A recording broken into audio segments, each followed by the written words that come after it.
रां दाबिनायनि दायाव फिन बनसुनि सासे सोद्रोमाया दादगारि पुलिसजों हमजादों। बर' माहारियारि फरायसा आफाद बनसुआ आथिखालाव मा मावो मा मावा रावबो रायजो राजाफोरा मिथिनो मोना। अब्लाबो बिथांमोना गावसोरखौ बर' हारिनि खामानि मावनो ओंखारनाय एबा माहारियारि आफाद महरै गनायथि लादों।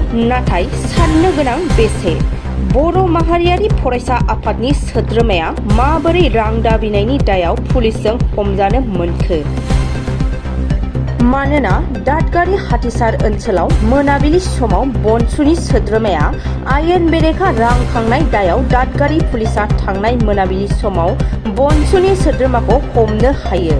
हमजानाय बनसुनि सोद्रोमाखौ चिरां जिल्लानि बेंटल देउलगुरि गामिनि बिपेन नार्जारी होनना सिनायथिनाय जादों।